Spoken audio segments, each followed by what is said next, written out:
So, welcome to week three. And in week three, we're going to actually start getting to some really interesting stuff about states and regimes. And it's going to be a time where you'll get a chance to learn about difference between like a nation, a country, and a state. And sometimes they get overlapped and people misuse them in different ways, but you'll see what the differences are. You'll learn about what some of the philosophers think about states in relation to human beings and how they relate, and the interaction we have between with them. You're going to get a chance to be exposed to various types of isms and all different types of ideologies within this chapter. So I'm going to jump into it. I'm going to use the PowerPoints, I will be hiding out while you're and talking while you're checking out the PowerPoints. So let's jump into this. Okay, here we go. So as we begin to kind of as I take you through the PowerPoints, and I'm just doing this because I really want to give you a chance sort of so I can elaborate on some of the key points that are inside of this chapter. But the thing is, as we get started here, I want to reiterate to you of the importance of getting your work done and doing those discussions and staying on top of it. Because the key is, I want you to think about it as if you were in one of my classes and we were having a discussion on a particular topic. And I wanted you to be able to sort of articulate the ideas behind that topic. So it's really important for you to stay on top and to try to make sure you get the discussions done within the week that they're up and running for each week.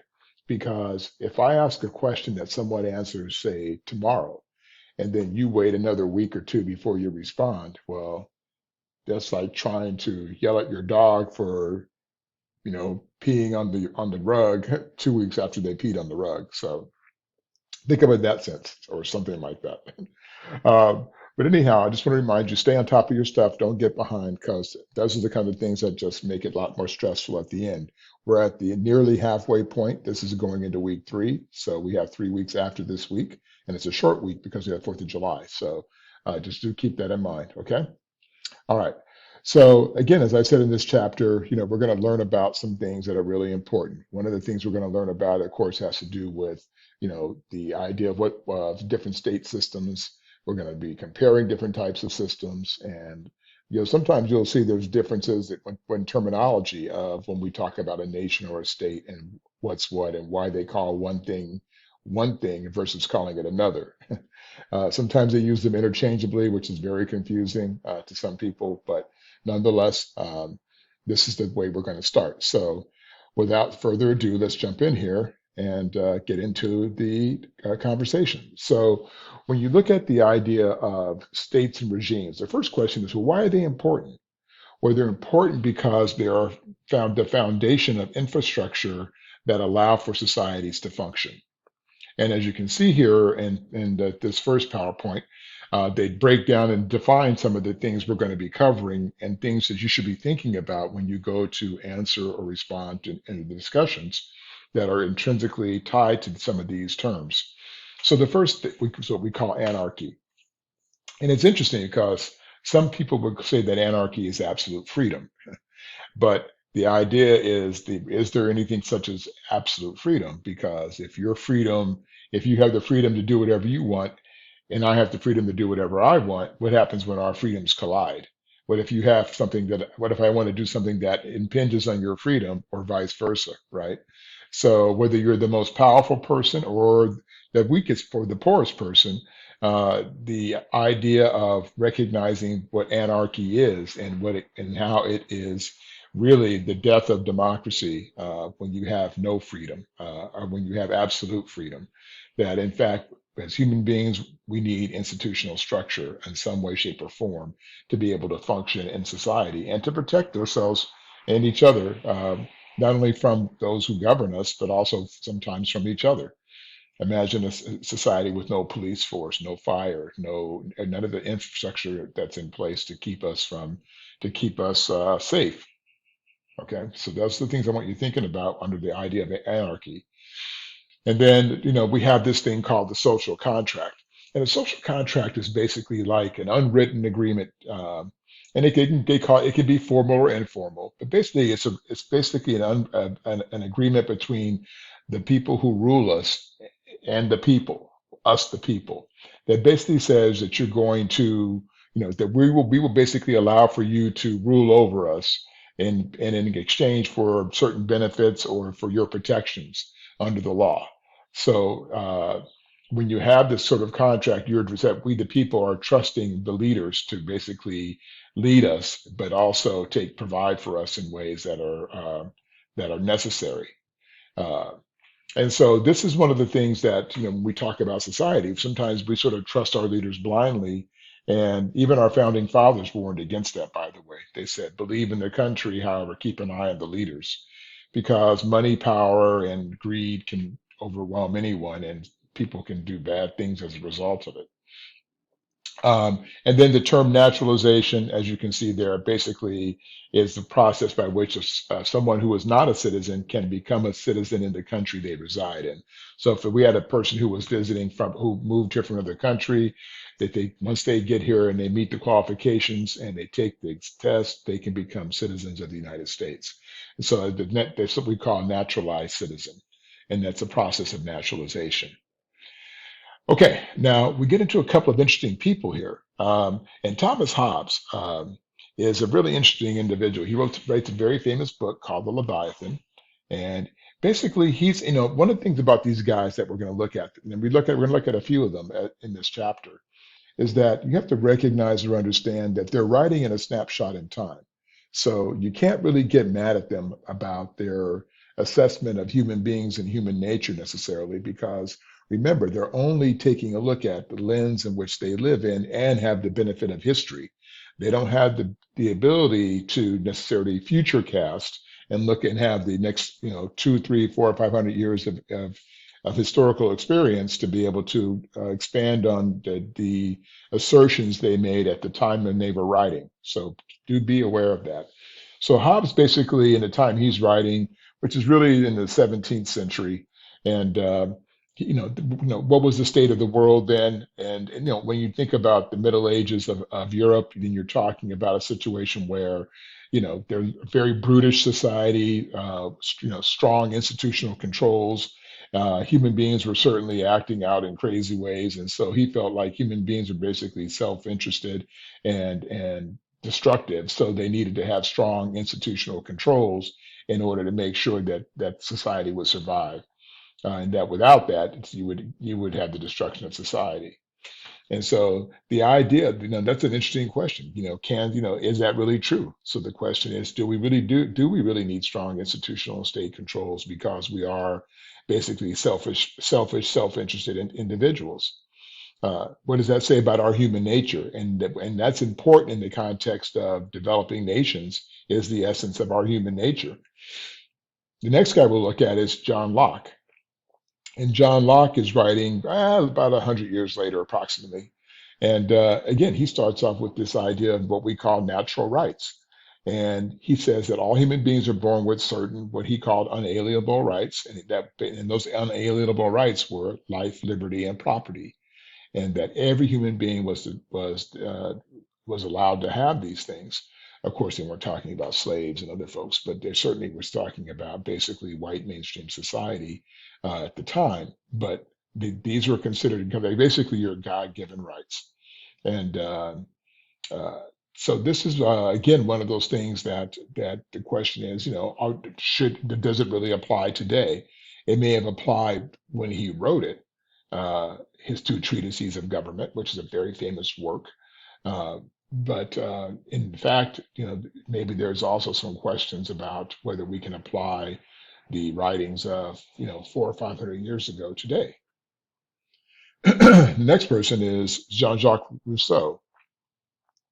And again, Rousseau basically comes out with this notion regarding the social contract. And as you can see, he says, he argues that society does not lend itself to equal and equitable treatment of those within society.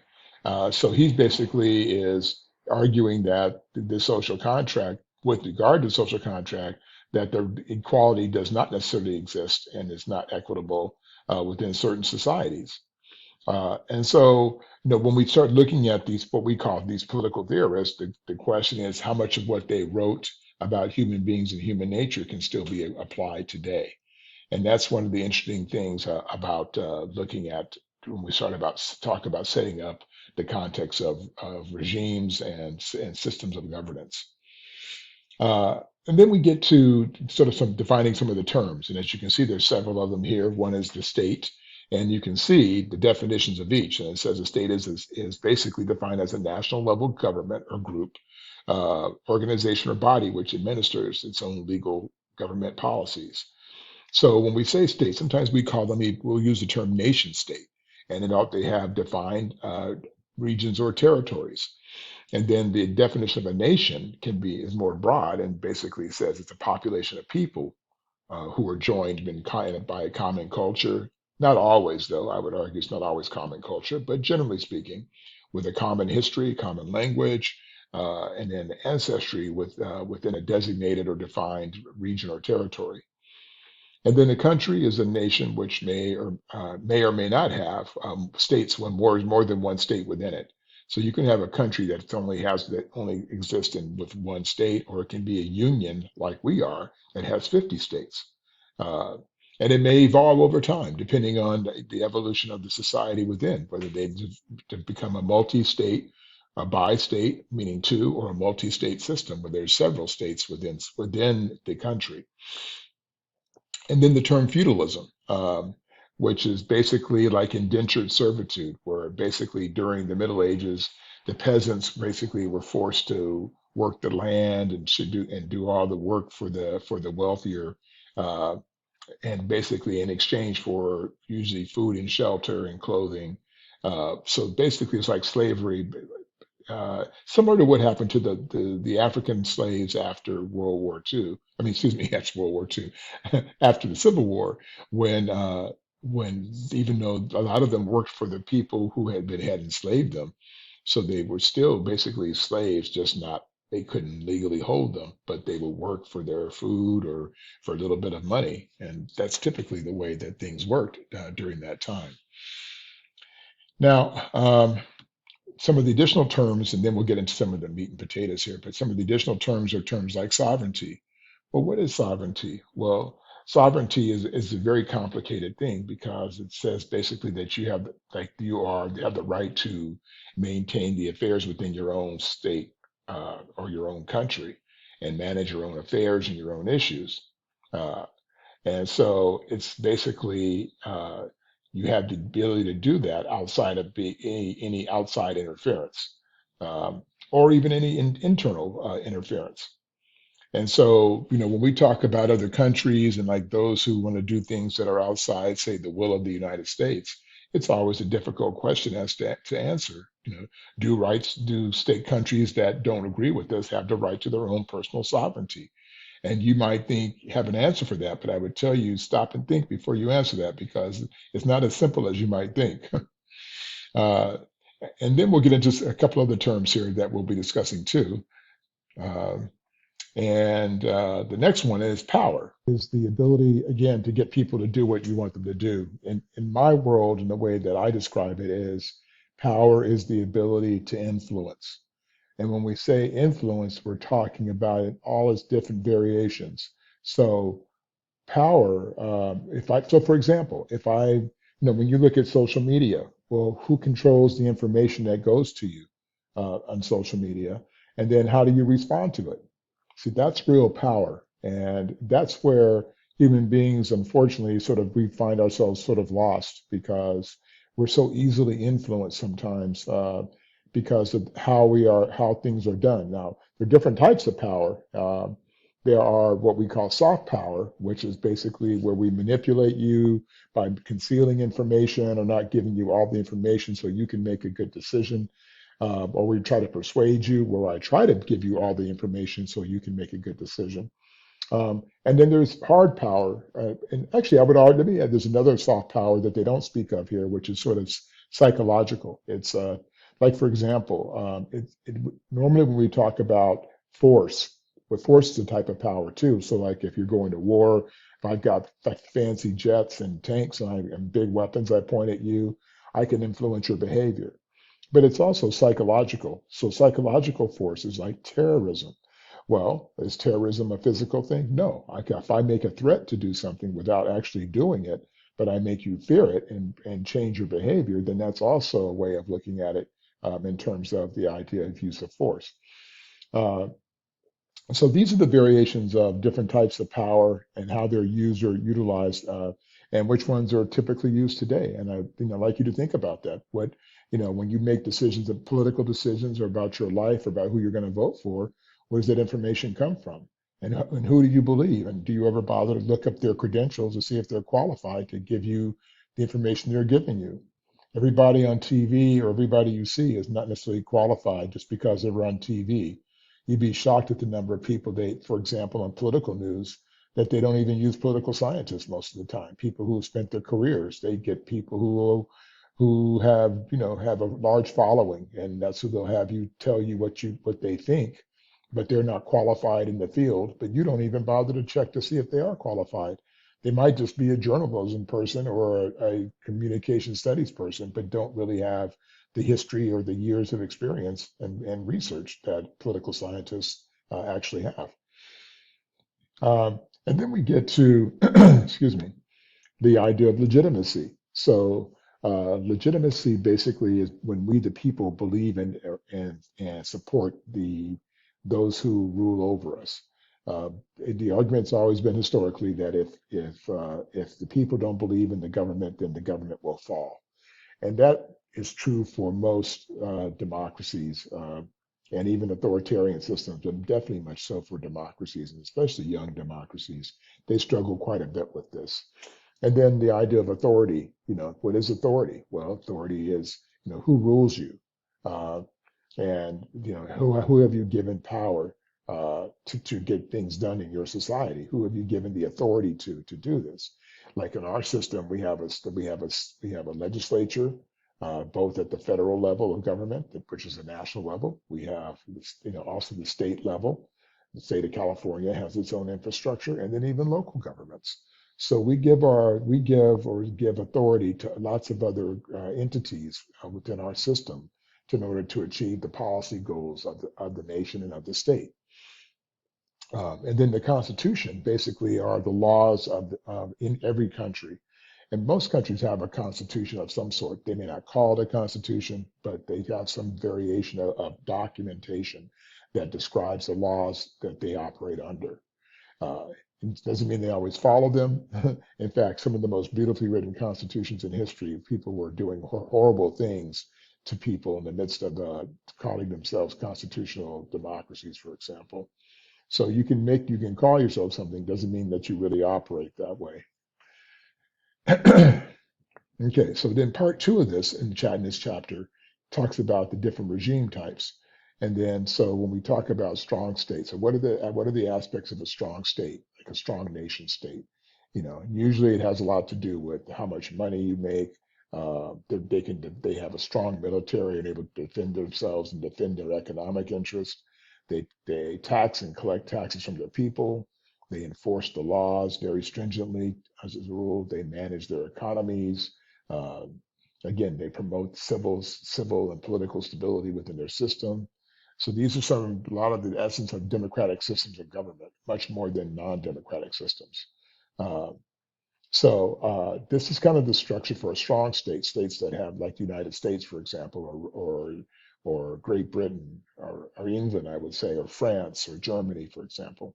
Uh, and the reason that they're able to do these things is because of what we call the social contract, which we just discussed earlier. We give them a certain amount of authority over us, uh, and in that allows for them to do what they need to do and build the strong infrastructure for a strong state system. And then weak states are those where they can't get stuff done, where nations can't get things done, where just basic, simple political tasks are just a complete mess, because of lack of structure or lack of accountability. Uh, they usually don't have strong defense to protect themselves. They may not have a strong economy or good natural resources. They may have historical problems with different, rivalries within their own nation or territories. They may have people, wealthy oligarchs who are driving the political narrative in their country. So there are a lot of things that can lead to weak states.